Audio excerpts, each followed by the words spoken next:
कमियां निकालना बहुत आसान है, लेकिन उस कमी को दूर करने के लिए सुझाव देना, समस्या का समाधान बताना बहुत ज़रूरी है।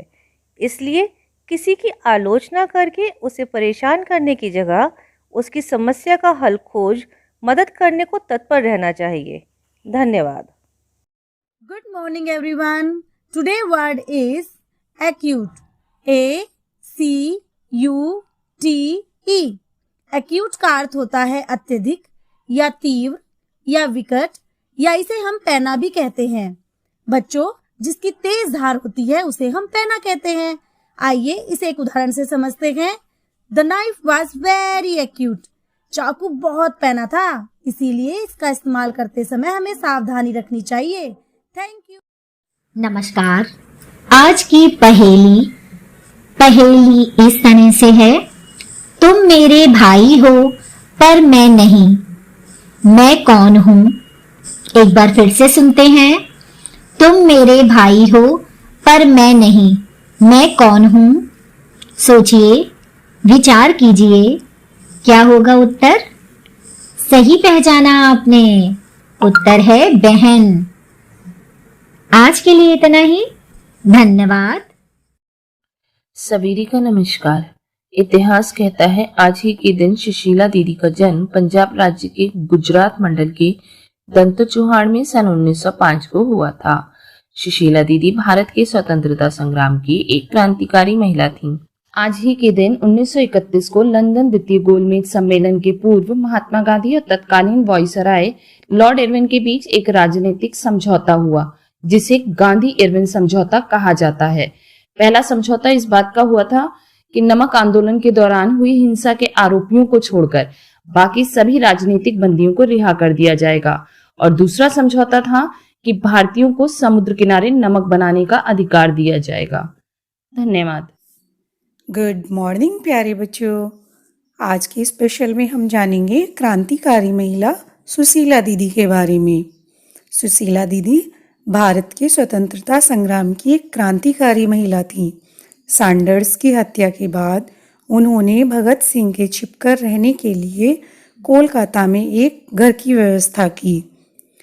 असेंबली पर बम फेंकने के बाद जब भगत सिंह और बटुकेश्वर दत्त पकड़े गए थे, तो सुशीला दीदी और दुर्गा भाभी इन दोनों ने मिलकर ही अन्य क्रांतिकारियों को भाग जाने में सहायता की। और इतना ही नहीं बच्चों, इन्होंने काकोरी कांड के कैदियों के मुकदमे की पैरवी के लिए अपनी स्वर्गीय माँ द्वारा शादी की खातिर रखा गया 10 तोला सोना उठाकर दान में दे दिया। ये मर्दाना वेश धारण कर स्वतंत्रता आंदोलन में खुलकर भाग लेती थी और जेल भी गईं। थैंक यू बच्चों। Good morning students. Quiz of the day यानी आज की प्रश्नोत्तरी में सबसे पहला प्रश्न है, हिंदी शब्द किस भाषा का है? उत्तर है फारसी भाषा का। हिंदी शब्द फारसी भाषा का है। अगला प्रश्न है, हिंदी की पहली कविता किसने लिखी थी? उत्तर है अमीर खुसरो। हिंदी की पहली कविता अमीर खुसरो ने लिखी थी। अगला प्रश्न है, किस सन में हिंदी को राजभाषा का दर्जा मिला? सन 1950 में हिंदी को राजभाषा का दर्जा मिला। अगला और आखिरी प्रश्न है, हिंदी में प्रकाशित पहली किताब किसे माना जाता है? उत्तर है लल्लू लाल की प्रेम सागर को। Thank you. Good morning. अब बारी है आज के बाल गीत की। आज के बाल गीत का शीर्षक है काश कि हम जंगल में रहते। तो चलिए साथ में गाते हैं। काश कि हम जंगल में रहते, पेड़ों पर झटपट चढ़ जाते। काश कि हम जंगल में रहते, पेड़ों पर झटपट चढ़ जाते। आम पेड़ से तोड़ के खाते, बाघ और भालू दोस्त बनाते। बंदर से भी यारी होती, ये यारी भी प्यारी होती। तोता मैना बगुला मोर, हम सब खूब मचाते शोर। काश कि हम जंगल में रहते, पेड़ों पर झटपट चढ़ जाते। Thank you. सुप्रभात प्यारे बच्चों। और अब आज की कहानी एक शिकारी और हिरनी के बारे में है। एक घना जंगल था। एक दिन एक शिकारी उस जंगल में शिकार करने जाता है। जंगल में वह एक सुंदर हिरनी को देखता है। हिरनी ने उसी समय एक शावक को जन्म दिया था। शिकारी हिरनी को शांति से बैठा हुआ देखकर बहुत खुश होता है और उसका शिकार करने के लिए उसी समय अपनी बंदूक से गोली छोड़ता है। गोली हिरनी की टांग में लगती है। शिकारी ने देखा कि गोली की आवाज सुनकर हिरनी भागी नहीं और उसकी आंखों में आंसू निकल आए हैं। शिकारी को ताज्जुब होता है और वह फौरन हिरनी के पास जाता है। वहां जाकर शिकारी देखता है कि प्रसूता हिरनी ने अभी अभी बच्चे को जन्म दिया है।